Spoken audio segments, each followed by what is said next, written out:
بسم اللہ الرحمن الرحیم الحمدللہ رب العالمین والصلاة والسلام علی اشرف الانبیاء وسید المرسلین رب اشرح لی صدری ویسر لی امری واحلل عقدۃ من لسانی یفقہوا قولی ربنا زدنا علما اللہم فقہنا فی الدین۔ تفسیر القرآن الکریم کے آج کے درس میں ہم انشاءاللہ سورۃ الانفال اس کی آیت نمبر 29 سے 33 تک کا مطالعہ کریں گے، اور آج ان آیات میں جو ہمارے موضوعات ہیں وہ ان میں سب سے پہلا موضوع تقویٰ کے متعلق ہے، جس میں اللہ رب العزت نے ہمیں تقویٰ کی تعلیم دی ہے اور پھر اس تقویٰ کے 4 فوائد جو ہیں وہ ذکر کیے ہیں، اور پھر اس کے بعد کفار کی، کیونکہ یہ آپ جانتے ہیں کہ واقعہ کفار اور مشرکین کے حوالے سے جنگ بدر کا بھی چل رہا ہے، تو مشرکین کے تعلق سے باتیں اس میں جاری ہیں۔ تو آج اسی تناظر میں کفار کی ایک خفیہ تدبیر اور پھر اللہ رب العزت نے کس طرح سے اس کا توڑ دیا ہے تو اس کا تذکرہ آ جائے گا، اور پھر اسی اعتبار سے جو مشرکین ہیں ان کے قرآن مجید پر اعتراضات اور ان کا ایک دعویٰ، اس کا ذکر یہاں پر آئے گا، اور آخر میں مشرکین ہی کا ایک قول کہ جس میں وہ عذاب الہی کو دعوت دیتے ہیں اس کا تذکرہ ہے۔ تو درس کا آغاز قرآن مجید کی تلاوت اور اس کے ترجمے سے کرتے ہیں۔ اللہ رب العزت ارشاد فرماتا ہے، اعوذ باللہ من الشیطان الرجیم، یا ایہا الذین آمنوا ان تتقوا اللہ يجعل لكم فرقانا ويكفر عنكم سيئاتكم ويغفر لكم والله ذو الفضل العظيم وإذ يمكر بك الذين كفروا ليثبتوك أو يقتلوك أو يخرجوك ويمكرون ويمكر الله والله خير الماكرين۔ اللہ رب العزت ارشاد فرماتا ہے، یا ایہا الذین آمنوا، یا ایہا یہ یا ہی کی طرح ہے، حرف ندا ہے جس کا ترجمہ ہے اے، الذین وہ جو یا وہ لوگ جو، آمنو سب ایمان لائے ہو، یعنی اے ایمان والو، ان تتقو ان اگر، تتقو تم سب تقوی اختیار کرو، تم سب ڈر جاؤ اللہ سے، یجعل لکم فرقانا، یجعل تو وہ کر دے گا، وہ بنا دے گا، لکم تم سب کے لیے، فرقان یعنی فرق کرنے کی ایک کسوٹی، تمہارے اندر وہ قوت اور صلاحیت پیدا کر دے گا جس سے آپ فرق کر سکتے ہیں، وَيُكَفِّرْ اور وہ دور کر دے گا، عَنْكُمْ تم سے، سَيِّئَاتِكُمْ سیئات، یہ سیئہ یہ برائی کو کہتے ہیں، سیئاتکم تمہاری برائیاں، تمہاری کمیاں، تمہارے عیب، وَيَغْفِرْ لَكُمْ اور یغفر وہ بخش دے گا، لکم تم سب کو، واللہ ذو الفضل العظیم اور اللہ وہ ذو کا مطلب ہوتا ہے والا، الفضل فضل والا، اور فضل کا مطلب ہوتا ہے زیادتی والا، بڑھا کر دینے والا، عظیم بہت زیادہ، یعنی اللہ بہت فضل والا ہے، یعنی ہر چیز میں بہت بڑھا کر دیتا ہے۔ وَإِذْ يَمْكُرُ اور اِذْ جب، یمکرو اور یہ یہاں پر مکر کا لفظ ہے جس کا مطلب خفیہ تدبیر یا خفیہ سازش ہوا کرتا ہے۔ وَإِذْ يَمْكُرُ اور جب وہ خفیہ تدبیریں کر رہے تھے، بِکَ آپ سے یا آپ کے بارے میں، آپ کے متعلق، الذین کون، وہ لوگ جو کفروا جن سب نے کفر کیا، یعنی جب وہ کافر آپ کے متعلق خفیہ تدبیریں کر رہے تھے، لیثبتوک لیے یعنی تاکہ، یہ وجہ بیان کی جا رہی ہے، یثبتو اور ثبتا یعنی قید کر لینا، تاکہ وہ قید کر لیں، کا آپ کو، او یا پھر یقتلو کا، اور قاف تا لام یہ قتل اصل لفظ ہے تو قتل کر دیں، کا آپ کو، او یخرجو کا، یہاں پہ خاراجیم اور خراجہ یعنی نکالنا، یا پھر وہ سب نکال دیں آپ کو۔ تو وہ جو خفیہ تدبیریں کر رہے تھے ان میں سے 3 تدابیر کا یہاں پر تذکرہ کیا کہ وہ سب قید کر دیں آپ کو، یا پھر آپ کو قتل کر دیں، یا پھر آپ کو نکال دیں۔ وَيَمْكُرُونَ اور وہ سب تدبیریں کر رہے تھے. یمکرون میں جمع کا صیغہ ہے وہ سب، یہ خفیہ سازشیں تدبیریں کر رہے تھے. وَيَمْكُرُ اللَّهُ اور اللہ بھی خفیہ تدبیر کر رہا تھا. وَاللَّهُ اور اللہ خیر وہ سب سے بہتر ہے الماکرین تدبیر کرنے والوں میں، یعنی اللہ تدبیر کرنے والوں میں سب سے بہتر ہے. تو یہ ہم نے آیت نمبر 29 اور 30 اس کو ہم نے تلاوت اور ترجمہ آپ کے سامنے رکھا، جس میں اللہ رب العزت آیت نمبر 29 میں آغاز کرتا ہے یا ایھا الذین آمنوا کے الفاظ سے، اور ہمیشہ کی طرح اس کا معنی کیا ہے؟ ایمان والوں کو مخاطب کیا جا رہا ہے تاکہ سب ایمان والے بالکل چوکس چوکنے ہو کے اپنے کان کو قرآن مجید کی طرف لگا کر غور سے اس بات کو سنیں. یعنی اللہ رب العزت کوئی اہم بات کرنے والا ہے، اور وہ اہم بات کیا ہے؟ ان تتقوا اللہ یجعل لکم فرقانا، اور آگے ویکفر عنکم سیئاتکم ویغفر لکم واللہ ذو الفضل العظیم. تو یہاں پر اگر ہم پچھلے دفعہ کے درس کے ساتھ اس کو ریلیٹ کریں تو آپ نے جانا کہ پچھلی دفعہ جو ہم نے آخری آیات میں پڑھا کہ اللہ رب العزت نے مال اور اولاد کے فتنے کا تذکرہ کیا تھا، اور اس مال اور اولاد کے فتنے سے بچنے کا طریقہ کیا وہاں پر بتایا گیا تھا کہ انسان اگر آخرت میں اجر کی امید رکھے تو اس فتنے سے بچ سکتا ہے. اور دوسری صورت جو اس فتنے سے بچنے کی یہاں پر بیان کی جا رہی ہے وہ کیا ہے؟ ان تتقوا. تو اس کے ساتھ اگر ہم ملائیں تو یہاں پر ایمان والوں کو دوبارہ تقوی کی طرف اصل میں رجوع کرنے کو کہا جا رہا ہے کہ اگر تم سب تقوی اختیار کرو، اگر تم تقوی کی طرف آ جاؤ. یہ تقوی لفظ اصل میں کیا ہے؟ تو اس کا مادہ کیا ہے؟ واو قاف یا، اور اس کا معنی یہ کیا ہوتا ہے؟ اصل معنی ہے بچنا، لیکن آدمی اسی چیز سے بچتا ہے کہ جس سے وہ ڈرے، خوف کھائے. تو اس لیے تقوی کا بعض اوقات معنی جو ہے وہ ڈرنا بھی کر دیا جاتا ہے، اور اس کا مطلب خوف، اللہ کا خوف رکھنا، اللہ سے ڈرنا، یہ بھی معنی اس کے اندر کیا جاتا ہے. لیکن اصل کیا ہے؟ بچنا. اور جس کے متعلق حدیث کے اندر آتا بھی ہے کہ تقوی اس کی ڈیفینیشن اگر سمجھنی ہو تو جیسے صحابہ کرام نے آپس میں ایک دوسرے کو سمجھائی کہ انسان خاردار جھاڑیوں میں سے اس انداز میں گزرے کہ اس کے کپڑے جو ہیں وہ ان جھاڑیوں میں الجھے نہ. تو یہ ہے اپنے آپ کو بچا کر ان جھاڑیوں کے اندر سے گزرنا کہ کہیں وہ آپ کے کپڑوں کو تار تار نہ کر دیں. تو یہی اصل میں تقوی ہے کہ انسان اس دنیا کے اندر سے، ان دنیا کے معاملات اور دنیا کے فریب اور دنیا کے فتنے میں سے اس انداز میں سے گزر جائے کہ یہ اس دنیا کا فتنہ فریب جو ہے اس کو نقصان نہ پہنچا سکے. تو یہ ہے اصل میں حقیقی تقوی. اب یہاں پر اللہ رب العزت نے تقوی کی طرف ایک تو متوجہ کیا ہے، اور اس کے بعد اللہ فرماتا ہے کہ اس تقوی کا فائدہ کیا ہوگا کہ ان تتقوا، ان اگر، اس کا مطلب یہ ہے کہ آگے اللہ رب العزت فوائد بیان کر رہا ہے کہ اگر تو تم نے تقوی کیا تو پھر یہ ہوگا. اور یہاں پر اللہ رب العزت نے سب سے پہلی چیز جو تقوی کا فائدہ ذکر کیا ہے وہ کیا ہے کہ ان تتقوا اللہ، اگر تم اللہ سے ڈرو، یجعل لکم فرقانا، کہ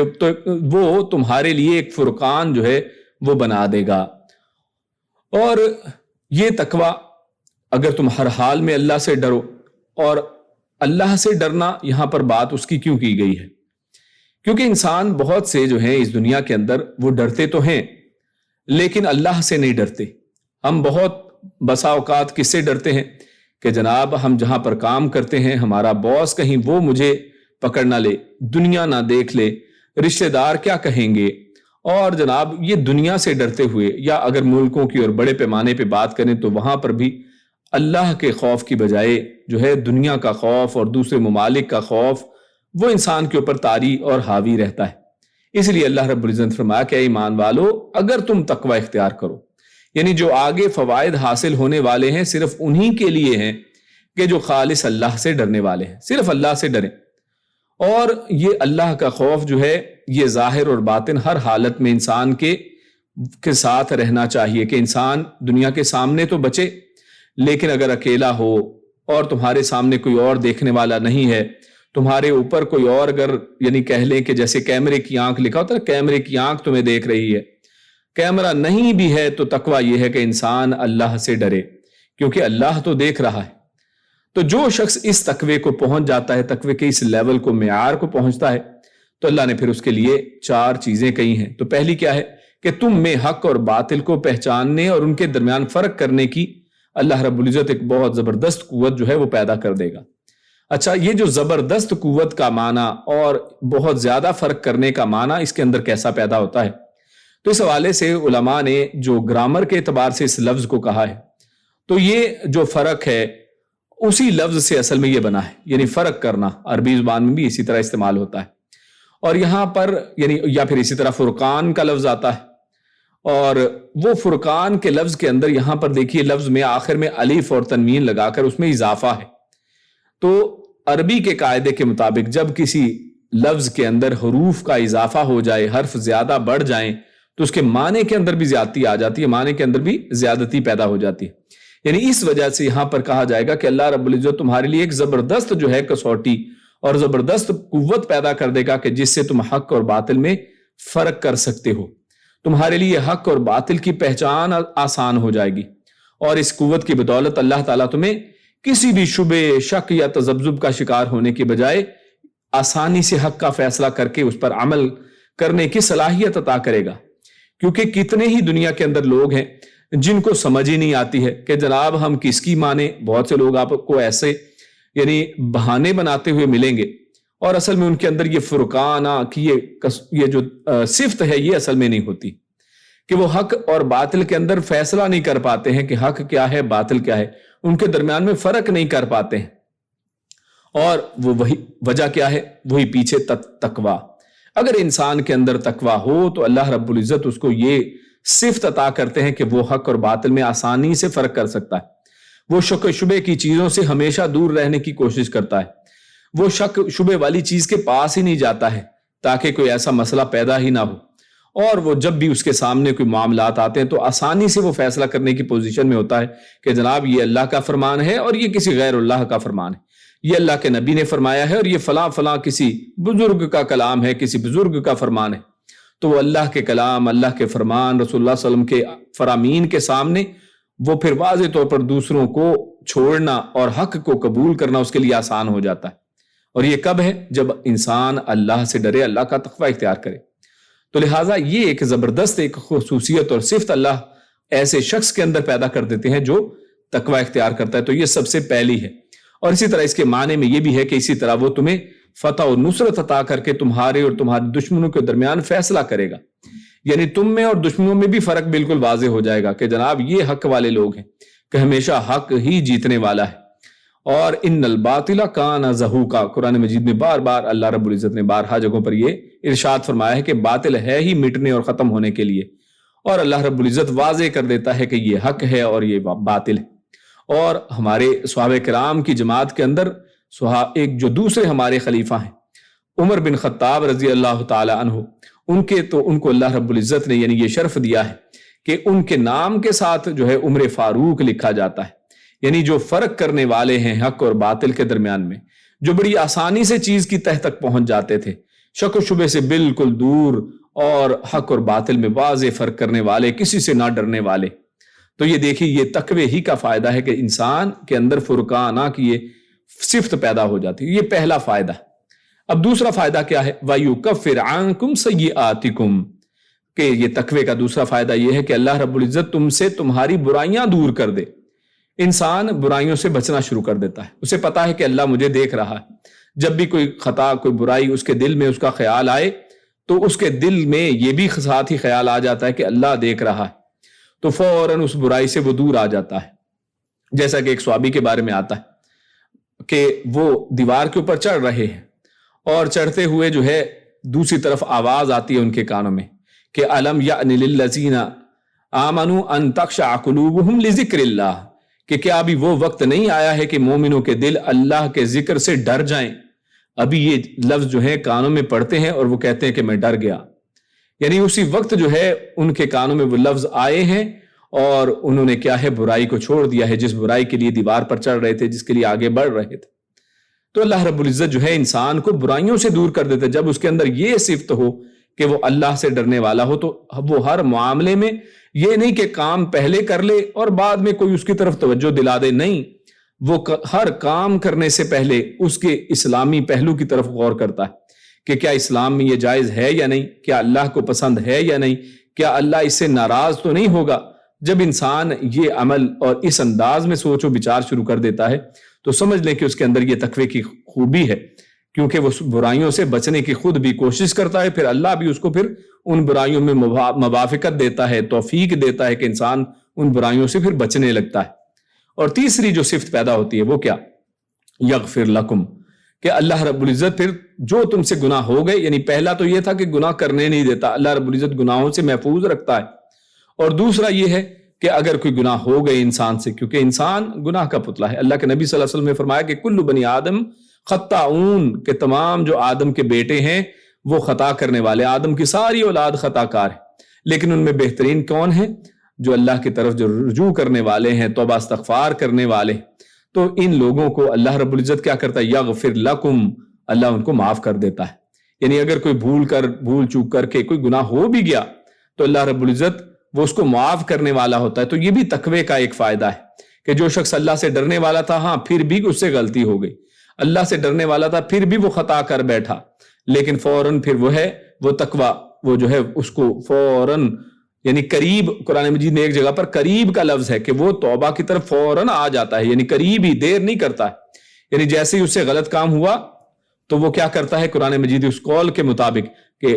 ادفع باللتی ہی احسن، کہ وہ جیسے ہی کوئی برائی ہوتی ہے تو یہ نہیں کہتا کہ وہ مجھ سے اب برائی ہو گئی، اب میں نماز کیسے پڑھوں، وہ نماز بھی ساتھ ہی چھوڑ دے، نہیں، بلکہ جیسے ہی اس سے کوئی برائی ہوتی ہے ادفع باللتی ہی احسن، تو اس کو ایک احسن چیز کے ساتھ، کسی اچھی چیز کے ساتھ دور کر دیتا ہے۔ گناہ ہو گیا فوراً نماز میں چلے جائیں، گناہ ہو گیا فوراً سجدے میں گر جائیں، گناہ ہو گیا فوراً اللہ کی طرف رجوع کریں۔ یعنی اس میں کوئی مانع چیز نہیں ہے کہ انسان فوراً اللہ سے رجوع کرے، یا اللہ مجھ سے یہ غلطی ہو گئی، فوراً مجھے معاف کر دے، اور اللہ معاف کرنے والا ہے۔ تو یہ تیسری صفت تقوی والوں کے اندر پیدا ہوتی، یغفر لکم، کہ اللہ ان کو بخش دیتا ہے۔ اور چوتھی چیز جس کا آخری حصے میں ذکر ہوا، واللہ ذو الفضل العظیم، چوتھا فائدہ تقوی کا یہ ہوتا ہے انسان کو کہ اللہ اس کے اوپر اپنا فضل کرتا ہے، اور اللہ کا فضل جو ہے وہ بہت ہی عظیم ہے، بہت ہی زیادہ ہے۔ اور فضل کا اصل معنی بھی کیا ہے؟ وہ زائد ہے۔ یعنی فضل کس کو کہتے ہیں؟ زائد کو۔ انسان، ایک تو یہ چیز ہے نا کہ انسان نے جتنے عمل کیے اللہ اتنی ہی جزا دے۔ جیسے انسان نے اگر کوئی 10 نیکیاں کی تو 10 اس کو جزائیں ملنی چاہیے تھی، 10 نیکیاں اس کو ملنی چاہیے تھی، لیکن اللہ رب العزت کیا کرتا ہے؟ اس کے اندر فضل کے ساتھ اضافہ کرتا ہے۔ حتیٰ کہ حدیث کے اندر آتا ہے کہ انسان ایک کھجور یا تھوڑی سی مقدار میں صدقہ کرتا ہے، اللہ اس کو پالتا پوستا ہے اور اتنا بڑھا دیتا ہے کہ اس سے ڈھیر بن جاتے ہیں، پہاڑ بن جاتے ہیں، اتنا زیادہ اس کو بڑھا دیتا ہے۔ اور قرآن مجید میں بھی اللہ نے ذکر کیا ہے کہ ایک دانہ تم اللہ کے راستے میں دو، اللہ رب العزت اس کو 700 گنا تک یا پھر اس سے بھی زیادہ جتنا چاہے اللہ اس کو بڑھا دیتا ہے۔ تو یہ اللہ کا فضل ہے۔ اور اسی طرح جنت کے حوالے سے ہم پہلے بھی پڑھ آئے ہیں کہ انسان کے اعمال اس قابل نہیں ہے کہ اگر ان کے برابری میں کوئی انسان کو اللہ رب العزت کوئی اجر دے تو انسان کی ساری زندگی کے اعمال اس کو جنت میں لے جانے کے لیے کافی نہیں ہے، بلکہ جنت میں اللہ اپنے خاص فضل اور رحمت سے لے کے جانے والا ہے۔ تو یہ سب اللہ کا فضل ہے، یعنی اللہ تعالیٰ تمہیں اتنا ہی بدلہ نہیں دے گا جتنا تم عمل کرو گے، بلکہ اس سے کہیں زیادہ دے گا۔ اور اللہ رب العزت نے سورۃ السجدہ آیت نمبر 17 میں ارشاد فرمایا ہے فَلَا تَعْلَمُ نَفْسٌ مَّا أُخْفِيَ لَهُم مِّن قُرَّةِ أَعْيُن، یعنی پس کوئی شخص نہیں جانتا کہ ان کے لیے آنکھوں کی ٹھنڈک میں سے کیا کچھ چھپا کر رکھا گیا ہے۔ یعنی اللہ نے ایسے ایسے انعامات تیار کر کے رکھے، انسان کے گمان میں نہیں آ سکتے، انسان کی سوچ اس تک نہیں جا سکتی ہے۔ تو یہ سب اللہ کا فضل ہی ہے۔ تو اس کے بعد ہم آگے چلتے ہیں کہ آگے آیت نمبر 30 میں ہم نے کیا پڑھا؟ ہم نے پڑھا کہ وَإِذْ يَمْكُرُ بِكَ الَّذِينَ كَفَرُوا لِيُثْبِتُوكَ أَوْ يَقْتُلُوكَ أَوْ يُخْرِجُوكَ۔ اب فضل کی بات پیچھے چل رہی تھی، تو اسی فضل کو اگر ہم دیکھیں تو اللہ کے فضل، وہی جو تقویٰ کے 4 ثمرات ہم نے ذکر کیے ہیں، ان میں سے آخری جس کو فضل کہا جاتا ہے، تو اس کی یہاں پر ایک مثال ہی سمجھ لے کہ اللہ رب العزت نے فوراً بعد ایک مثال دی ہے کہ جب وہ تدبیریں کر رہے تھے، تو یہ اللہ کا فضل ہی تھا اصل میں کہ کافر مشرکین آپ کے لیے تدبیریں کر رہے تھے، اور اللہ نے آخر میں کہا فَوَاللَّهُ خَيْرُ الْمَاكِرِينَ، اور اللہ بہترین تدبیر کرنے والا ہے، اللہ آپ کے لیے تدبیریں کر رہا تھا کہ آپ کو ان کے اس سازشوں سے کیسے بچانا ہے، اللہ نے ان کے خفیہ ان پلاننگ سے کیسے آپ کو نکالنا ہے۔ تو یہ اللہ کی تدبیر جو ہے یہ بھی اللہ کا فضل ہی ہے۔ اور اللہ فرماتا ہے وَإِذْ يَمْكُرُ بِكَ الَّذِينَ كَفَرُوا، تو کافر آپ کے بارے میں تدبیریں کرے۔ تو یہ اصل میں پس منظر کیا ہے؟ تو پس منظر اس کا اصل میں ہجرت مدینہ کا ہے کہ جب مدینہ کی طرف صحابہ کرام زیادہ تر ہجرت کر چکتے ہیں اور باقی چند صحابہ کرام اور رسول اللہ صلی اللہ علیہ وسلم خود اور اسی طرح ابو بکر صدیق رضی اللہ تعالیٰ عنہ اور علی رضی اللہ تعالیٰ عنہ اور چند دیگر صحابہ کرام چند جو تھے وہ رہ گئے، اور زیادہ تر لوگ مدینہ شفٹ ہو چکے ہیں، ہجرت کر چکے ہیں۔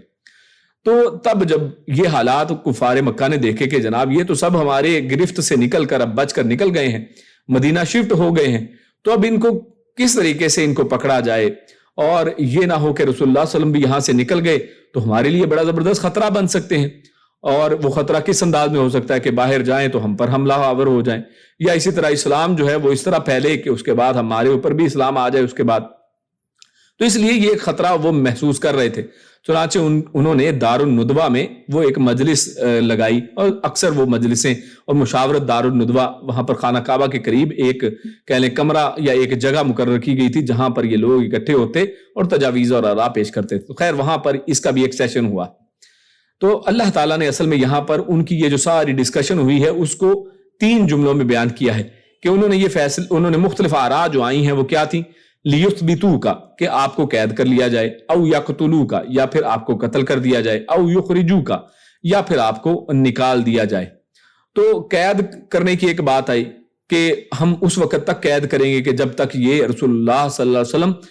موت تک نہیں پہنچ جاتے ہیں، یعنی آپ کی زندگی کے آخری لمحے تک آپ کو قید رکھا جائے اور نکلنے نہ دیا جائے۔ ایک تو یہ بات آئی سامنے لیثبتوکا کے اندر جس کی طرف اشارہ ہے، تو اس پر لیکن یہ امکان سامنے آیا کہ ان کے ساتھی کاروائی کر کے انہیں چھڑا لیں گے، تو لہٰذا لیثبتوکا اس بات کو اس آپشن کو چھوڑ دیا گیا کہ یہ درست نہیں ہے۔ پھر ایک تجویز آئی کہ انہیں قتل کر دیا جائے، تو اس پر آپ صلی اللہ علیہ وسلم کے خاندان بنو عبد مناف کے ساتھ لڑائی کا خطرہ سامنے آیا کہ جو بھی قتل کرے گا ظاہر ہے پھر اس کو پکڑ لیں گے، تو پھر لہٰذا ایک مشورہ یہ آیا کہ ہم خود ہی انہیں مکہ سے نکال دیں، او یخرجوک کی بات جس کی طرف یہاں پہ اشارہ ہے، تو جہاں چاہیں وہ چلے جائیں اور ہماری تو جان جو ہے نا چھوٹ جائے گی اور یہاں پہ جا کے، تو یعنی جو ہمارے اندر رہ کر یہ معاملہ کر رہے ہیں تو کم از کم باہر چلے جائیں گے۔ لیکن اس پر یہ خطرہ پھر سامنے آیا کہ وہ اپنے صدق اور امانت اور خوش خلقی اور خوش کلامی سے لوگوں کو اکٹھا کر کے تم پر حملہ آور ہو جائیں گے، تو لہٰذا یہ بھی معاملہ، یہ بھی جو تھی آپشن، اس کو رد کر دیا گیا۔ اور انہوں نے پھر آخر میں کیا مکر کیا ہے، وَيَمْكُرُونَ وَيَمْكُرُ اللَّهُ، جس کی طرف اب یہ اشارہ ہے وَيَمْكُرُونَ۔ تو اب پھر انہوں نے ایک خفیہ جو آخری تدبیر جس پر سب متفق ہو گئے وہ یہ کہ ہر قبیلے سے ایک نوجوان لیا جائے اور وہ سب رات کو آپ کے گھر کا محاصرہ کریں، اس کو گھیر لیں، اور آپ جو ہی باہر نکلیں گے یعنی وہ سب مل کر حملہ کر کے آپ کا کام تمام کر دیں گے۔ تو یہ نعوذ باللہ ایسی ایک گناؤنی سازش انہوں نے یہ نبی اکرم صلی اللہ علیہ وسلم کے خلاف کی۔ تو اس پر انہوں نے یہ سوچا کہ بنو عبد مناف کس سے پھر لڑیں گے، ظاہر ہے ہر قبیلے سے ایک ایک بندہ گیا ہوگا تو سب کی طرف ہوگا، تو آخر میں اگر کوئی بات چیت ہوئی بھی تو دیت دے کر ہم سب جو ہے ان کو راضی کر لیں گے، دیت دے کر جان چھڑا لیں گے، سب کے ساتھ وہ لڑ تو سکتے نہیں۔ تو یہ انہوں نے فیصلہ کیا، یہ اصل میں ان کی تدبیر تھی جس کو اللہ نے ایک لفظ کے اندر دیکھیں وَيَمْكُرُونَ میں سمو دیا ہے، اور اس کی تفسیر آپ کے سامنے آ گئی۔ اور اللہ رب العزت نے اس کے جواب میں کیا فرمایا، وَيَمْكُرُ اللَّهُ، اور اللہ بھی جو ہے تدبیر کرنے والا ہے، اللہ نے بھی ایک تدبیر کی، اور اللہ کی تدبیر کیسی ہے، وَاللَّهُ خَيْرُ الْمَاكِرِينَ، کہ اللہ سے زیادہ جو ہے تدبیر میں کون بہترین ہو سکتا ہے، اللہ ہی سب سے بہترین ہے کسی بھی تدبیر کرنے میں۔ تو اللہ رب العزت نے جو تدبیر کی ہے وہ کس طرح سے، نمبر 1 اللہ رب العزت نے جبریل علیہ السلام کے ذریعے سے اللہ کے نبی صلی اللہ علیہ وسلم کو اس کی اطلاع دے دی کہ جناب وہ اس طرح سازش کر رہے ہیں، اور یہ بھی بتایا کہ اللہ تعالیٰ نے آپ کو ہجرت کی اجازت دے دی ہے، یعنی اللہ کے نبی ابھی تک اس لیے رکے تھے کہ مسلمانوں کو ہجرت کی اجازت مل گئی، لیکن رسول اللہ صلی اللہ علیہ وسلم ابھی بھی اپنے لیے ہجرت کے لیے اللہ کی اجازت کے منتظر تھے، تو لہٰذا اب اجازت بھی مل گئی ہے کہ اب جا سکتے ہیں، اور سازش کا پتہ بھی چل گیا ہے۔ تو آپ اس رات پھر اپنے بستر پر نہیں سوئے اس رات، بلکہ علی رضی اللہ تعالیٰ عنہ کو اپنے بستر پر سلا دیا، اور کافر ساری رات انتظار میں باہر رہے، مگر اللہ نے اپنی خفیہ تدبیر سے کفار کی سازش کو ناکام کر کے آپ کو بحفاظت نکال لیا۔ اگلے دن آپ صلی اللہ علیہ وسلم ابو بکر رضی اللہ تعالیٰ عنہ کی معیت میں ہجرت فرمائی، یعنی حضرت ابو بکر آپ کے ساتھ تھے، جس کے حوالے سے اگلی سورۃ التوبہ کے اندر اس کا تذکرہ آئے گا کہ جب آپ اپنے، اسی لیے ابو بکر صدیق کو یار غار بھی کہا جاتا ہے کہ اللہ کے نبی کے ساتھ جو غار کے اندر جنہوں نے ہجرت کی ہے اور راستے میں غار میں بچنے کے لیے رکے ہیں، تو وہ ابو بکر صدیق کی ذات ہے کہ جن کو رسول اللہ صلی اللہ علیہ وسلم کے ساتھ صحبت کا موقع ملا ہے۔ تو لہٰذا رسول اللہ صلی اللہ علیہ وسلم بحفاظت وہاں سے نکل جاتے ہیں، اور یہ پورا واقعہ آپ جانتے ہیں۔ اور سیرت کی تقریباً تمام کتابوں میں یہ قصہ جو ہے وہ تفصیلاً مذکور ہے، اور یہاں پر صرف ایک خلاصہ اللہ رب العزت نے بیان کیا ہے۔ اور اس حوالے سے عبداللہ بن عباس رضی اللہ تعالی عنہما وہ بیان کرتے ہیں، اور یہ حدیث جو ہے مسند احمد اور اسی طرح مستدرک حاکم، اور اس کو صحیح کہا ہے امام حاکم نے، اور اسی طرح امام ذہبی نے اس کو صحیح کہا ہے۔ اور عبداللہ ابن عباس کیا بیان فرماتے ہیں، وہ کہتے ہیں کہ ہجرت کی رات علی رضی اللہ تعالی عنہ نے اپنی جان کا سودا کیا ہے، یعنی زبردست بہادری اور جرت کا مظاہرہ کیا کہ علی رضی اللہ تعالی عنہ کو پیچھے چھوڑا گیا ہے کہ رسول اللہ صلی اللہ علیہ وسلم کے بستر پر وہ سوئیں، تو لہٰذا یہ بڑا زبردست جان جوکھوں کا کام تھا کہ ان کی جان جا سکتی تھی، کفار حملہ کر کے ان کو قتل کر سکتے تھے۔ اور وہ یہ کہ انہوں نے نبی اکرم صلی اللہ علیہ وسلم کی چادر آپ کی جگہ یعنی چادر لی اور آپ کی جگہ پر سو گئے تھے، تو یہ بڑا زبردست جو ہے وہ بہادری والا کام سیدنا علی نے انجام دیا ہے رضی اللہ تعالی عنہ۔ تو یہ اس کا پس منظر جو ہمارے سامنے آیا۔ اس کے بعد اللہ رب العزت اگلی آیات میں جو بیان کیا ہے وہ ہے قرآن پر مشرکین کا ایک جو ہے الزام، اور اس طرح ان کے خلاف ایک دعویٰ مشرکین نے ایک پیش کیا، تو اس کا تذکرہ آگے آ رہا ہے۔ اللہ فرماتا ہے وَإِذَا تُتْلَى عَلَيْهِمْ آيَاتُنَا قَالُوا قَدْ سَمِعْنَا لَوْ نَشَاءُ لَقُلْنَا مِثْلَ هَذَا إِنْ هَذَا إِلَّا أَسَاطِيرُ الْأَوَّلِينَ وَإِذْ قَالُوا اللَّهُمَّ إِن كَانَ هَذَا هُوَ الْحَقَّ مِنْ عِندِكَ فَأَمْطِرْ عَلَيْنَا حِجَارَةً مِّنَ السَّمَاءِ أَوْ ائْتِنَا بِعَذَابٍ أَلِيمٍ وَمَا كَانَ اللَّهُ لِيُعَذِّبَهُمْ وَأَنْتَ فِيهِمْ وَمَا كَانَ اللَّهُ مُعَذِّبَهُمْ وَهُمْ يَسْتَغْفِرُونَ۔ تو یہ ہم نے آیت نمبر 31 سے 33 تک پڑھی ہے، جس میں اللہ فرماتا ہے وَإِذَا تُتْلَى، وَإِذَا اور جب تتلا تلاوت کی جاتی ہیں، پڑھی جاتی ہیں، تو تتلا میں تلاوت کا جو لفظ اردو میں بھی ہم استعمال کرتے ہیں وہی ہے، اور جب پڑھی جاتی ہیں علیہم ان پر آیاتنا ہماری آیات، قالو تو وہ سب کہتے ہیں قد سمعنا کہ یقیناً ہم نے سن لیا، لو نشاء اگر ہم چاہیں، لقلنا تو ہم بھی کہہ سکتے ہیں، لا یعنی یقیناً، قلنا ہم نے بھی کہا یعنی ہم بھی کہہ لیتے، مثل ھذا اسی کی مثل، اسی جیسا، یعنی اگر ہم چاہیں تو ہم بھی اسی جیسا کہہ سکتے ہیں، یہ کوئی کہنا مشکل نہیں ہے، یعنی یہ اصل میں ان کا کہنے کا مقصد۔ ان ھذا الا اساطیر الاولین، اور دوسرا الزام انہوں نے لگایا کہ ان ھذا نہیں ہے یہ، الا مگر یا سوائے، اساطیر، اور اساطیر افسانوں کو، قصوں کہانیوں کو کہتے ہیں جو رینڈم قسم کے ہوں، الاولین پہلوں کے، پہلے لوگوں کے، اور وہ کہتے ہیں کہ یہ پہلے لوگوں کے قصے کہانیوں کے علاوہ کچھ نہیں ہے۔ وَإِذْ قَالُوا اور جب ان سب نے کہا اللہم اے اللہ، ان کانا اگر ہے، ھذا یہ، هو الحق وہی حق، یعنی اگر یہ قرآن یہی حق ہے تو من عندک اور یہ آپ کی طرف سے ہے، تیری طرف سے ہے اے اللہ، فَأَمْطِرْنَا تو یعنی اگر یہ قرآن تیری طرف سے ہے تو پھر امطر تو پھر بارش برسا، اور امطر برسانے کو کہتے ہیں، لیکن یہاں پر بارش کس چیز کی ہے، علینا ہم پر، حجارتن پتھروں کی، تو پھر ہم پر پتھر برسا، من السماء آسمان سے، او ائتنا او یا پھر ائتنا، ائتی کہتے ہیں لانے کو، یعنی تو ہم پر لا، بعذاب عذاب کو، علیم دردناک، یعنی یا تو ہم پر پتھروں کی بارش برسا آسمان سے، یا پھر ہم پر دردناک عذاب ڈال دے اگر یہ قرآن جو ہے وہ حق ہے اور تیری طرف سے ہے۔ وما کان اللہ اور نہیں ہے اللہ، لیعذبہم کہ وہ عذاب دے انہیں، وانت فیہم اور انت اور آپ، یہ حالانکہ آپ فیہم ان میں ہوں، یعنی اللہ رب العزت عذاب دینے والا نہیں ہے کہ جب تک کہ آپ ان میں موجود ہیں۔ وما کان اللہ اور نہیں ہے اللہ، معذبہم عذاب دینے والا ان کو، وہم اور وہ، یستغفرون وہ استغفار طلب کرنے والے ہوں، اور یہاں پر طلب کا معنی جو ہے وہ سین اور تا جو نیلے رنگ میں ہے اس کے اندر ہے، یعنی جب تک وہ بخشش طلب کرنے والے ہوں تو تب بھی اللہ رب العزت انہیں عذاب دینے والا نہیں ہے۔ تو یہ ہم نے آیت نمبر 31 سے 33 تک پڑھی ہیں، تو اس کے اندر اللہ رب العزت نے شروع میں جو بات کی وَإِذَا تُتْلَى عَلَيْهِمْ آیاتنا، یعنی ان تک اب بات یہ ہوئی کہ ان تک اللہ رب العزت نے اپنی آیات کو جو ہے وہ پہنچنے دیا ہے، آیات ان تک پہنچی ہیں، ان کفار کے کانوں میں سے ٹکرائی ہیں، اس لیے تو انہوں نے کہا قالوا قد سمعنا، کہ یقیناً ہم نے سن لی، یعنی انہوں نے آیات کو سنا ہے، آیات ان کے کانوں تک آئی ہیں، لیکن یہ سننا صرف سرسری سا اور مکمل سننا بھی نہیں ہے، اور لیکن کہہ رہے ہیں کہ نہیں ہم نے سن لیا ہے، یعنی بات کوئی جیسے مکمل نہ سنے تو اس وقت ایسی باتیں کی جاتی ہیں، اسی لیے ان کا آگے جو بات ہے اس کی طرف اشارہ ہے، لو نشاء لقلنا مثل ھذا۔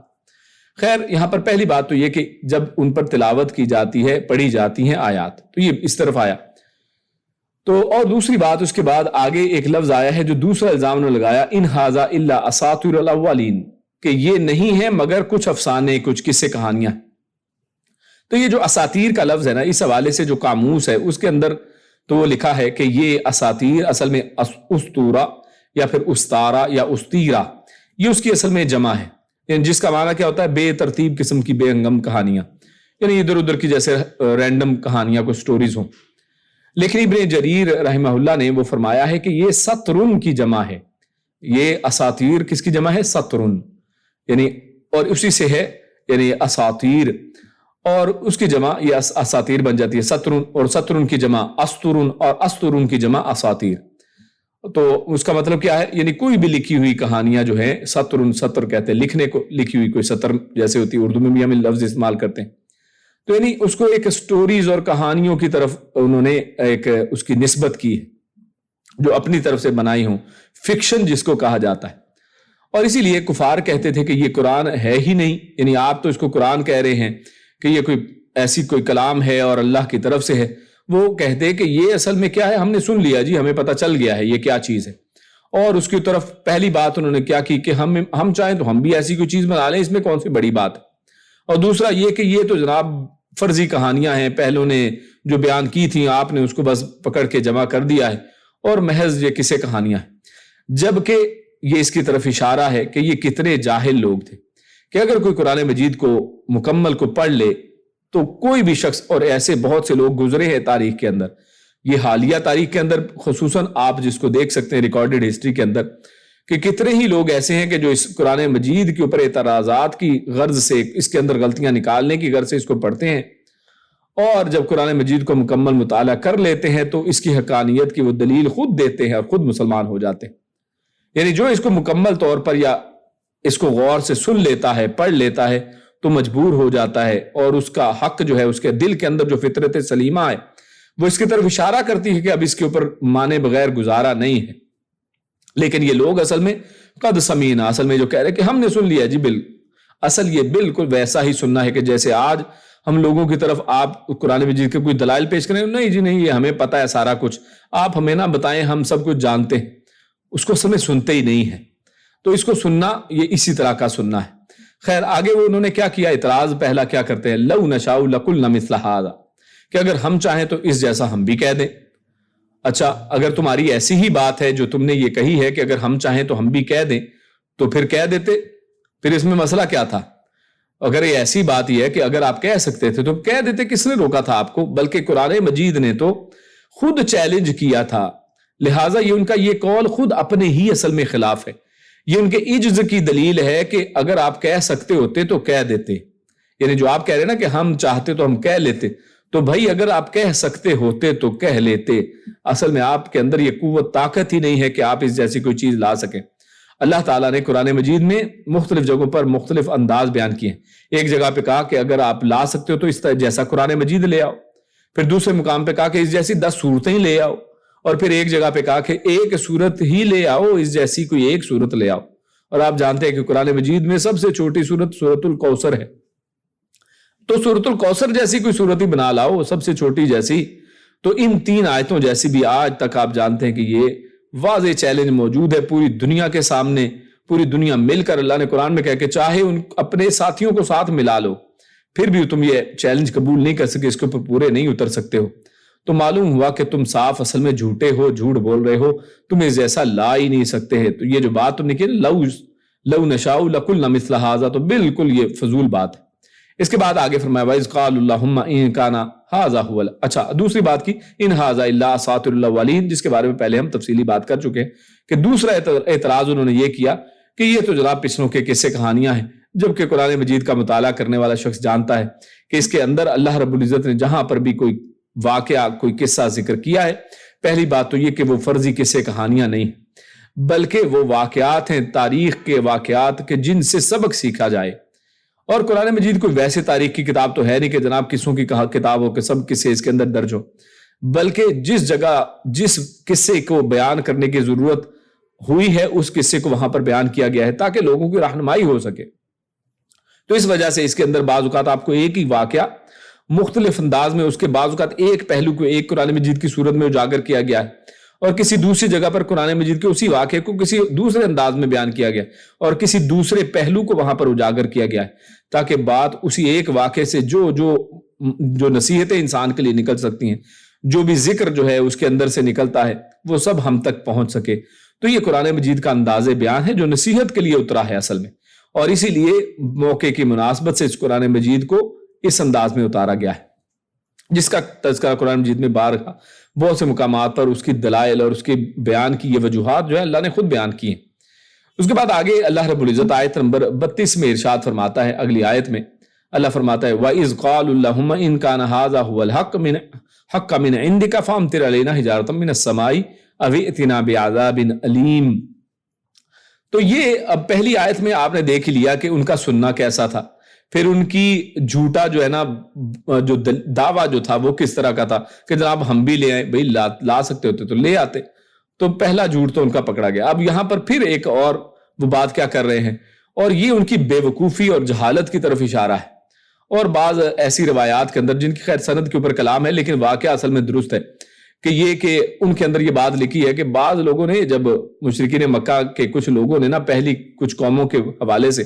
ان کو طنز اور طعن کیا نا کہ تم لوگ جناب اس طرح کرتے تھے،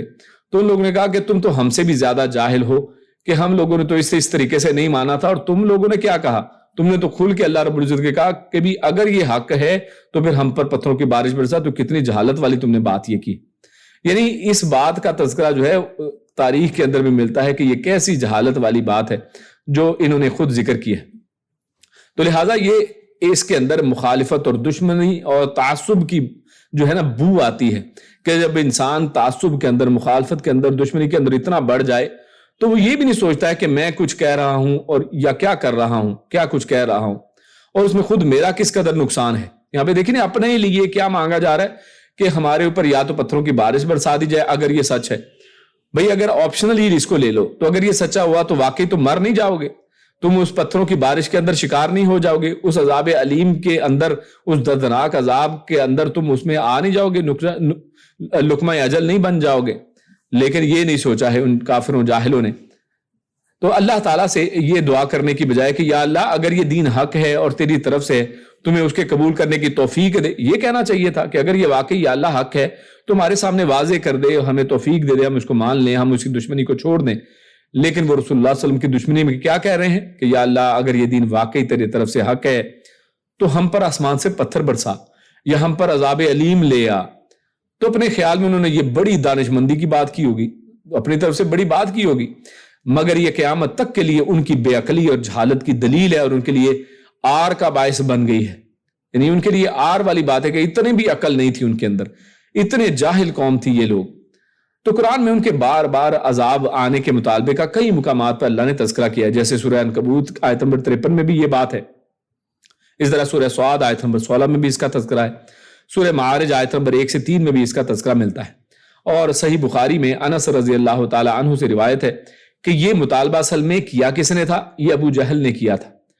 یہ خانہ کعبہ کا غلاف پکڑ کر یہ باتیں کرتا ہے کہ اللہ اگر یہ حق ہے، یہ دین جو ہے وہ محمد صلی اللہ علیہ وسلم جو لے کے آئے ہیں حق ہے تو ہم پر پتھروں کی بارش برسا، ہم پر عذاب علیم لیا۔ یہ اصل میں یہ اس نے ابو جہل نے کہا تھا صحیح بخاری کی حدیث میں۔ لیکن یہاں پر ایک غور کرنے کی بات ہے کہ یہاں پر لفظ کیا ہے؟ وَإِذْ قَالُوا، اور یہ جمع کا صیغہ کہ جب ان سب نے کہا کہ اے اللہ ہم پر یہ ایسے ایسے کر، تو یہ جمع کا صیغہ کیوں استعمال کیا گیا ہے؟ تو اس پر لکھا گیا ہے، مفسرین نے لکھا ہے کہ کیونکہ یہ بات تو اصل میں ابو جہل نے کی تھی، جیسے صحیح بخاری کی حدیث میں آ گئی ہے، لیکن کیونکہ سب اس کے اوپر راضی تھے، سب اس کو پسند کرنے والے تھے کہ یہ بالکل بالکل ٹھیک بات کی ہے آپ نے، تو کیونکہ ابو جہل کی اس بات سے سب متفق تھے، اس پر سب نے اس کو پسند کیا، تو اس لیے اللہ رب العزت نے اس کی نسبت سب کی طرف کر دی ہے کہ یہ اصل میں سمجھے سب ہی کا قول ہے۔ اور اس سے یہ پتہ چلتا ہے کہ اگر کوئی بری بات کوئی کہہ رہا ہو، کوئی جہالت کی بات ایک بندے نے کی ہے اور لوگوں نے اس کو اس جہالت کی بات سے نہیں ٹوکا ہے، نہیں روکا ہے، تو ان کا شمار بھی انہی کے ساتھ ہے۔ یہ یہاں سے اس کے اندر سے جو ہے نا ہمارے لیے مورل نکلتا ہے کہ آج بھی اگر کوئی ہمارے مسلمانوں میں یا دیگر ہمارے رشتہ داروں میں، قریبی دوستوں میں کوئی شخص اگر جہالت کی بات کر بیٹھے اور اگر دوسرے اس کے اوپر خاموش رہیں اور اس کو سمجھائے نہیں، اس کے اوپر بات نہ کریں، تو اس کا مطلب یہ ہے کہ ان کو بھی ان میں شمار کیا جائے گا۔ اسی لیے اللہ کے نبی صلی اللہ علیہ وسلم نے کیا فرمایا ہے کہ انسان جو ہے جن کی پیروی کرتا ہے، جن کے ساتھ اٹھتا بیٹھتا ہے، تو اصل میں وہ انہی میں سے ہے۔ تو اس لیے ہمیں یعنی ایسے لوگوں سے ایک تو دور رہنا چاہیے کہ جو جہالت کی باتیں کرنے والے، یا کم از کم جب وہ جہالت کی بات کر رہے ہوں، جیسے ہم نے پچھلی صورتوں میں پڑھا ہے، تو تب تک ان کی بات کے اندر شامل نہ ہوا جائے، ان سے دور چلا جایا جائے۔ اگر وہ ایسی باتیں کرنے والے لوگ ہیں، ان محفلوں میں شریک نہ ہوا جائے، تو لہٰذا اس طرح سے اپنے آپ کو اس سے بچایا جائے۔ یا پھر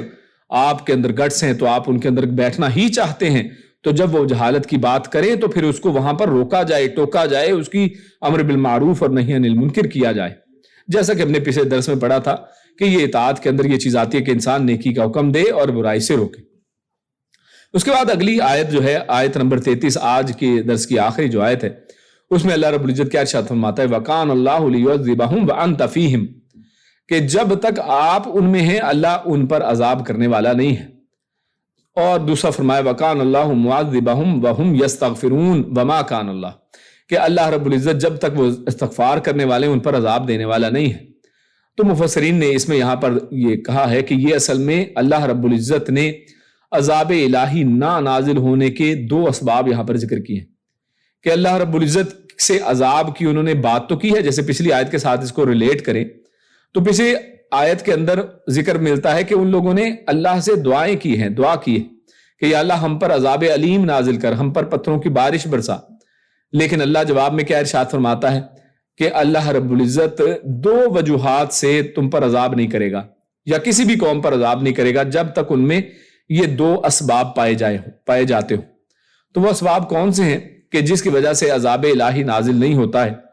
تو ان میں پہلا کیا ہے، وَمَا كَانَ اللَّهُ لِيُعَذِّبَهُمْ وَأَنْتَ فِيهِمْ، تو یہ تو ایک خاص ہے رسول اللہ صلی اللہ علیہ وسلم کے حوالے سے، یعنی جب تک آپ صلی اللہ علیہ وسلم ان میں موجود ہیں، موجود رہے، اللہ تعالیٰ ان پر کچھ کبھی عذاب بھیجنے والا نہیں تھا۔ یعنی جب تک رسول اللہ صلی اللہ علیہ وسلم وہاں پر تھے تو ان پر عذاب نہیں آ سکتا تھا، کیونکہ اس کا یہ قاعدہ ہے کہ اللہ کا یہ قانون ہے کہ وہ کسی قوم پر اس وقت تک عذاب نازل نہیں کرتا جب تک ان کا رسول اور ایمان والے ان میں موجود رہتے ہیں۔ جب تک ان کا رسول یا ایمان والے وہاں پر موجود رہیں اس علاقے میں، ان لوگوں کے درمیان، تو عذاب نہیں آتا ہے۔ تو اور اس کا تذکرہ ہم دیکھ چکے ہیں قرآن مجید میں، سورہ یعنی نوح علیہ السلام کی قوم کے حوالے سے، ہود علیہ السلام کی قوم، صالح علیہ السلام، لوط علیہ السلام، اور ان کے سب کے واقعات میں ہمارے سامنے یہ بات واضح آتی ہے، جیسا کہ مثال کے طور پہ قوم لوط کے متعلق اللہ نے قرآن میں کیا فرمایا، فَأَخْرَجْنَا مَا كَانَ فِيهَا مِنَ الْمُؤْمِنِينَ، کہ ہم نے اس بستی سے جو بھی مومن تھا نکال لیا۔ یعنی تب تک عذاب نہیں آیا ہے جب تک مومن وہاں سے چلے نہیں گئے۔ جب مومن وہاں سے نکال لیے، اس قوم کے نبی کو وہاں سے نکال لیا، اب مومنوں کو جب وہاں سے نکال لیا گیا ہے تو تب ان کے اوپر عذاب آیا ہے۔ یہ تمام قوموں کے ساتھ تقریباً ایسا ہی معاملہ ہوا ہے، اور اس لیے یہ پہلی بات جو ہے وہ ہمارے سامنے واضح ہوئی کہ اللہ رب العزت جب تک کسی قوم میں ان کا رسول ہوتا تھا، ہوا کرتا، تو تب تک اللہ ان کے اندر عذاب نازل نہیں کرتا تھا۔ تو اس لیے پہلا جو ان کا مطالبہ ہے کہ جب تک رسول اللہ صلی اللہ علیہ وسلم وہاں پہ ان میں موجود تھے تو اللہ ان پر عذاب نازل کرنے والا نہیں۔ اچھا، دوسرا کچھ کہہ سکتے ہیں کہ نہیں، اللہ کے نبی تو ہجرت اب کر کے چلے گئے تو اب تو رسول ان میں موجود نہیں رہے، تو تب اب بھی عذاب کیوں نہیں نازل ہوا؟ تو اللہ نے دوسرا سبب بیان کیا، اور وہ کیا ہے، وَمَا كَانَ اللَّهُ مُعَذِّبَهُمْ وَهُمْ يَسْتَغْفِرُونَ، یعنی یہ بھی اللہ کا ایک قاعدہ اور قانون ہے کہ جب تک کوئی قوم اپنے گناہوں پر نادم ہو کر استغفار کرتی رہتی ہے وہ اسے ہلاک نہیں کرتا۔ یعنی جب تک وہ قوم میں ایسے لوگ موجود رہیں جو استغفار کرنے والے ہوں، توبہ کرنے والے ہوں، بخشش مانگنے والے ہوں، عذاب نہیں آتا ہے۔ اور اس کی دو توجیحات وہ جو ہے وہ زیادہ معتبر ہیں، مختلف توجیحات کی گئی ہیں، دو معتبر ہیں۔ ایک تو یہ کہ رسول اللہ صلی اللہ علیہ وسلم کے ہجرت کر جانے کے بعد بھی کچھ مسلمان مجبوراً مکے میں رہ گئے تھے، جیسے عبداللہ ابن عباس خود مکے میں رہ گئے تھے، عبداللہ ابن عباس جو ہیں وہ مکے میں رہے کیونکہ چھوٹے بچے تھے اور آ نہیں سکتے تھے، اور ان کے والد عباس جو ہے ابھی تک اسلام قبول نہیں کیا تھا، تو اپنے والد کے بغیر وہ آ نہیں سکتے تھے. تو ایسے کئی اور مسلمان جو بچ گئے تھے اور مجبوراً مکہ میں رہ گئے تھے، اور وہ اپنے رب سے استغفار کرتے رہتے تھے، اور ان کے استغفار کی برکت سے اہل مکہ پر بھی عذاب نہیں آیا. یعنی یہ ایک وجہ بیان کی اس کی ایک توجیہ کہ پھر بھی اس اہل مکہ کے اوپر عذاب کیوں نہیں آیا جبکہ نبی اکرم صلی اللہ علیہ وسلم تو ہجرت کر گئے ہیں. تو اس کی ایک، اور یہ کافر تو توبہ نہیں کر رہے ہیں، تو اس کی ایک وجہ یہ کہ کچھ مسلمان ابھی بھی موجود تھے جو توبہ استغفار کرتے رہتے تھے، اور ان کی برکت سے اللہ نے ان کافروں کو بھی بخشے رکھا ہے. جیسا کہ دوسری جگہ اس کی دلیل ملتی ہے، اللہ فرماتا ہے سورۃ الفتح آیت نمبر 25 میں، لو تزیلوا لعذبنا الذین کفروا منهم عذابا الیما، کہ اگر وہ مومن اور کافر الگ الگ ہو گئے ہوتے، تزیلوا یعنی اگر وہ الگ الگ ہو گئے ہوتے تو ہم ضرور ان لوگوں کو جنہوں نے ان میں سے کفر کیا تھا عذاب دیتے، اور دردناک عذاب دیتے. یعنی ابھی الگ الگ نہیں ہوئے تھے، ابھی ان کے اندر مکس تھے، کچھ مومن بھی وہاں پر تھے اور کچھ کافر تو زیادہ تھے، مومن بھی ان کے اندر موجود تھے. تو اس وجہ سے اللہ رب العزت نے ان کو عذاب نہیں دیا ہے. اور دوسری توجیہ جو بیان کی گئی ہے کہ پھر بھی کفار مکہ کے اوپر، یہ مشرکین مکہ پہ عذاب کیوں نہیں آیا، تو وہ یہ کہ ان کے اندر اللہ تعالیٰ کے علم میں ایسے لوگ موجود تھے.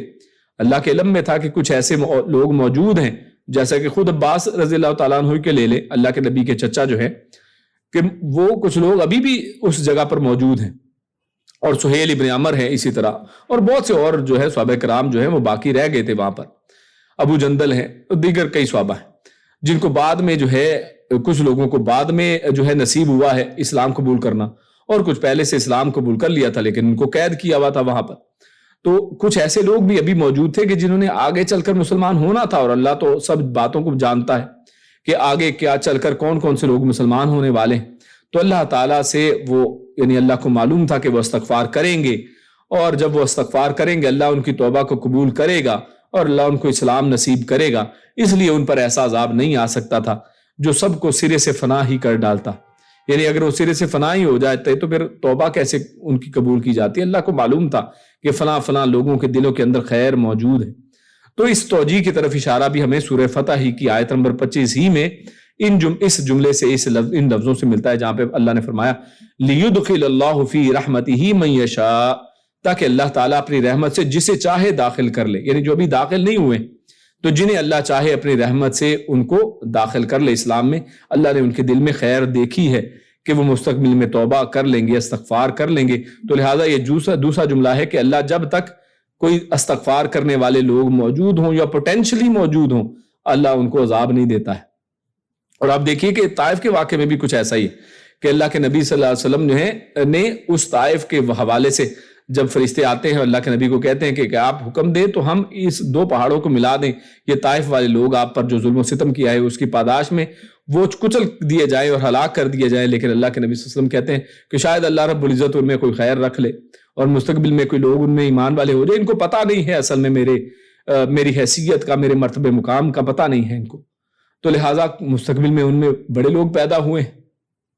تو لہٰذا اللہ رب العزت نے یہ جو آخری آیت ہم نے پڑھی، اس میں اللہ رب العزت نے کسی بھی قوم کے اوپر جو عذاب نازل نہ ہونے کی دو وجوہات بیان کی، جن میں پہلی یہ تھی کہ اللہ رب العزت جب تک کوئی نبی موجود رہے تو عذاب نہیں دیتا، اور دوسرا یہ جب تک لوگ استغفار کرتے رہیں تو ان تک عذاب نہیں آتا ہے. اور ہمارے لیے اس میں کیا سبق ہے؟ کیونکہ ہم جو بھی قرآن کی کچھ بھی آیت کوئی بھی جگہ پڑھتے ہیں تو ہمیں اپنے لیے کچھ سیکھنا ہے، سمجھنا ہے. تو پتہ یہ چلا کہ آج بھی اگر ہمارے مسلمانوں کے اندر کوئی لوگ ایسے موجود ہیں کہ جو اللہ کی حدود کو پامال کر چکے ہیں، اللہ کے اس دین کو چھوڑ چکے ہیں، الہاد کا راستہ اختیار کر چکے ہیں، لیکن پھر بھی اگر ہم چاہیں تو ہم ایک تو یہ کہ امر بالمعروف اور نہی عن المنکر کو جاری رکھیں تاکہ ان کے اندر اگر کوئی خیر باقی ہے تو وہ واپس حق کی طرف آ جائیں، اور ہم لوگ توبہ استغفار کرتے رہیں تاکہ پوری بحیثیت مجموعی اس قوم کو اللہ رب العزت اپنے عذاب سے محفوظ رکھے. اور اس لیے استغفار جو ہے بہت بڑی ڈھال ہے کہ اللہ رب العزت ایسی قوم کو عذاب میں شامل نہیں کرتا، عذاب ان کے اوپر نازل نہیں کرتا جو توبہ استغفار کرتے رہتے ہیں. لہٰذا ہمیں چاہیے کہ اپنے جو اس استغفار کو صبح شام جو ہے جب موقع ملے، جب یاد آئے اس وقت استغفار کرے اللہ رب العزت. رسول اللہ صلی اللہ علیہ وسلم جیسی عظیم ہستی جو ہے، اللہ کے نبی فرماتے ہیں کہ میں دن رات میں وہ 70 سے زیادہ دفعہ، اور ایک حدیث میں آتا ہے کہ 100 سے زیادہ دفعہ میں استغفار کرتا. تو اللہ کے نبی صلی اللہ علیہ وسلم جو ہیں وہ 70 سے زیادہ 100 سے زیادہ دفعہ استغفار کرتے ہیں، بلکہ بعض احادیث میں آتا ہے کہ ایک مجلس میں اللہ کے نبی صلی اللہ علیہ وسلم جو ہیں وہ 70 سے زیادہ دفعہ استغفار کیا کرتے تھے، ایک مجلس میں، کسی ایک جگہ بیٹھے ہوئے ہیں تو فارغ نہیں بیٹھے بلکہ استغفار کرتے ہیں۔ تو یہ بہت بڑی ڈھال ہے اللہ کے عذاب سے بچنے کی، ورنہ اللہ کے عذاب کیسی کیسی صورتوں میں دیکھیے آ جاتے ہیں کہ لوگ اپنے کمروں میں گھروں میں ہیں اور ان کے گھر گر جاتے ہیں، چھتیں ان کے اوپر گر جاتی ہیں، زلزلہ ان کو آ لیتا ہے۔ اللہ کے کئی طریقوں سے اللہ رب العزت لوگوں کی پکڑ کرتا رہتا ہے۔ ہاں، مکمل طور پہ اس امت کو اللہ رب العزت ہلاک نہیں فرمائے گا، لیکن عذاب کے ٹکڑوں کی شکل میں عذاب آتا رہتا ہے۔ تو اس سے بچنے کا طریقہ کیا ہے کہ ہم ایک تو امر بالمعروف اور نہی عن المنکر کو پکڑ لیں، اور دوسرا یہ کہ استغفار کو پکڑ لیں، اس کا دامن جو ہے استغفار کو ہر وقت اپنی زبانوں کو استغفار سے تر رکھیں۔ اللہ رب العزت سے دعا ہے کہ اللہ رب العزت ہماری مغفرت فرمائے، اور اللہ رب العزت ہم نے جو پڑھا سنا اس پر عمل کرنے کی توفیق عطا فرمائے۔ اللہ رب العزت نیک عمل اور اچھی سمجھ کی توفیق عطا فرمائے۔ سبحان ربک رب العزت عما یصفون وسلام علی المرسلین والحمد للہ رب العالمین۔ جزاکم اللہ خیر وبارک اللہ فیکم۔ السلام علیکم ورحمۃ اللہ وبرکاتہ۔ جی، آگے ہمارا کوئز کا ٹائم ہے، اور یہ کوئز میں ہمارے سامنے جو پہلا سوال ہے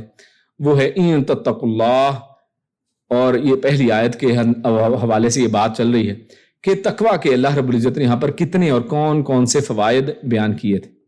اس کے بعد دوسرا سوال ہے یجعل لکم فرقانا، تو آیت کے اس حصے کا کیا مفہوم ہے کہ یجعل لکم فرقانا۔ اس کے بعد واللہ ذو الفضل العظیم، تو فضل کا کیا مفہوم ہے، فضل کا کیا معنی ہے۔ اور اس کے بعد چوتھا سوال ہے لو نشاء لقلنا مثل هذا، مشرکین نے قرآن کے متعلق کیا دو دعوے کیے تھے۔ اور پانچواں سوال وَإِذْ قَالُوا اللَّهُمَّ إِن كَانَ هَذَا هُوَ الْحَقُّ، یہ دعا کس نے کی تھی، اور پھر دوسرا سوال یہ ہے کہ اس کی نسبت سب کی طرف کیوں ہے، قالو کا یہاں پر لفظ کیوں استعمال کیا گیا ہے۔ اور آخری سوال وَمَا كَانَ اللَّهُ لِيُعَذِّبَهُمْ وَأَنْتَ فِيهِمْ، اور یہ جو آیت ہم نے آخر میں پڑھی ہے آیت نمبر 33، تو یہاں عذاب الہی نازل نہ ہونے کے کون سے دو اسباب ذکر فرمائے گئے ہیں۔